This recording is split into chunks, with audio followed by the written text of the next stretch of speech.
বর বর করো বিনোদী রাধা স্বামী আগে দয়া করো দাতা মেরে চিত চরণ লাগে চলো জন্ম রহি ভুল में नहीं पाया भेदा काल करो के जाल में रही भूल भेदा जगद जियो हर मत गिरे निद चारो खानी ज्ञानी योगी रहे सब मन की वाणी भाग जुगा मिला आदिका मेरे सदगुरु आई राधा स्वामी धाम का वही भेद बनाई उचाल से उचालीस है अहर ठिकानी बिना संत पावे नहीं सुन शब्द निशानी राधा स्वामी नाम की वही महिमा सुनाई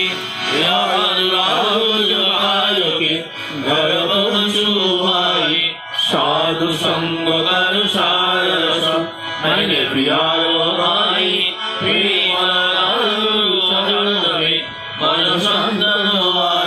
আমরা সবাই মিলে পরম পিতার চরণে তাদের পরিবারের সবার সর্বাঙ্গীন মঙ্গল প্রার্থনা করি এবং উপস্থিত সবাই যারা আছেন তাদের সবার মঙ্গল প্রার্থনা করে 2 মিনিট নামের মাধ্যমে তার চরণে আমরা তার মঙ্গল কথা নিবেদন করি।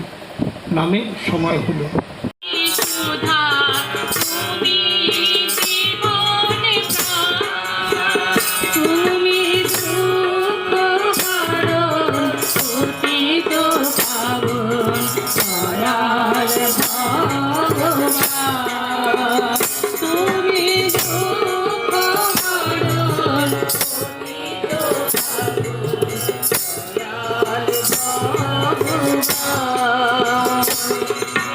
তোমার মাঝে যে সুর বাজে তাই জীবনের সুর।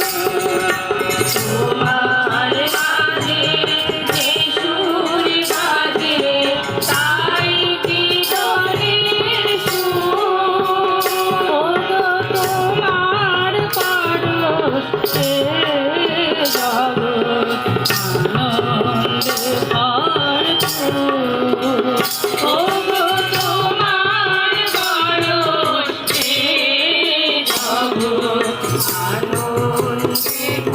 আনন্দে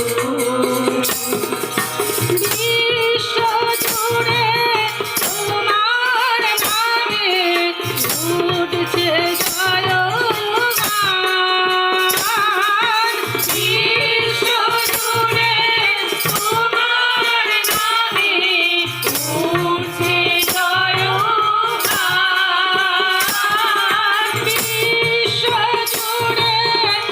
দ্বার গুলিয়া অন্ধকার দ্বার গুলি অন্ধকার দ্বার গুলিয়া অন্ধকার দ্বার গুলি দয়াল সে দিলেন খুলে দয়াল সে দিলেন খুলে দয়াল সে দিলেন খুলে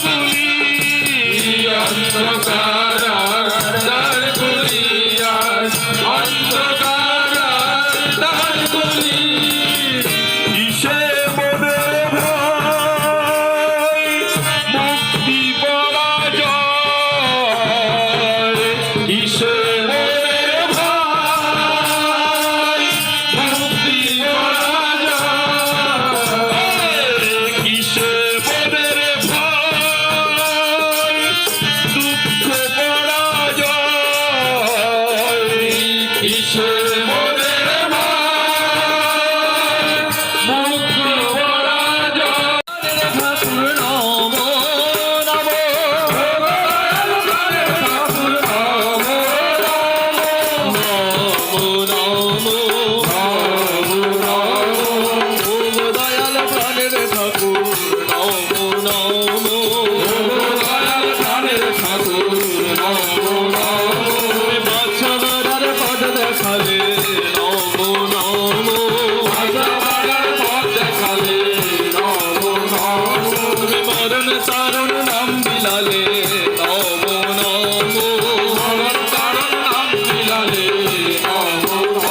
তুমি সার্থকতায় ভরিয়ে দিলে নম নম সার্থকতায় ভরিয়ে দিলে নম নম নম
ওটাই লিখেছি 1961 সালে, দীক্ষা নিয়েছি 1951 সালে, 12 বছর বয়সে, 6-এ পড়ি তখন।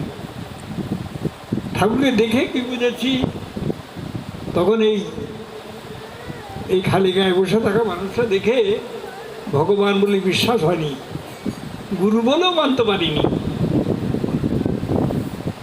2-3 রাত ঘুরে ঘুরে বেরিয়েছি, ঠাকুরের সামনে দেখি কয়েকজন বুড়ো মানুষ বসে আছে। এমনি করে 2 ঘন্টা পার হয়ে গেল, আমি 2-3 বার ঘুরে গেছি।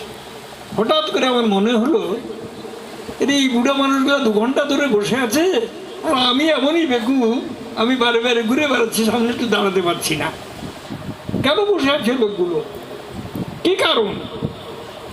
এই কারণকে জানতে গিয়ে আজকে এই বুড়ো মানুষও তার পিছনে ঘুরে বেড়াচ্ছে। এর চেয়ে আর বেশি কিছু বলার নেই। তিনি জগতে আসেন, আমরা সব যুগেই দেখেছি, মানুষ হয়ে জন্ম নেন, আবার কখনো কংসের কারাগারে, কখনো জেরুজালেমের ইয়েতে, আবার কখনো ওই ঢেকিশালে জন্ম হয়। সেই মানুষই পরবর্তীকালে আমাদের কাছে ঈশ্বর ভগবান বলে প্রতীত হয়। ঠাকুরকে দেখেছি, ওই যে আমার দীপক ভাই বলেছে যে তিনি এবার একটা নতুন যুগের অবতারণা করেছেন। কলিযুগের মানুষ তো, কলিযুগটাকে বলে বৃদ্ধ যুগ, মানুষের বুদ্ধিও অনেক বেশি। এই বৃদ্ধ যুগে মানুষ সবসময় নতুন করে ভাবতে চেষ্টা করে। সেই ভাবনাগুলো সমাধান ঠাকুরের ছোট্ট ছোট্ট বাণীর মধ্যে দিয়ে গেছেন। না করে যে পেতে চায়, দুঃখ তার পিছেই ধার। আবার বলেন করাই পাওয়ার জন্য নেই। তিনি বললেন, দেবদেবতা হাজার ধরিস, আচার্য যার ইষ্ট নয়, স্পষ্টতর বুঝে রাখিস, জীবন চলায় নেহাত ভয়। এমন একজন মানুষ, আচরণশীল মানুষ লাগবে। আজকে তো ঠাকুর নেই, নরদেহে তাকে দেখতে পাচ্ছি না, কিন্তু ওই আচার্যদেবের সান্নিধ্যে গেলে বুঝতে পারা যায় তিনি এখনও জীবন্ত হয়ে আছেন। আর এ বোঝা যাবে কেমন করে? বোঝা যাবে ভালোবাসার মধ্য দিয়ে।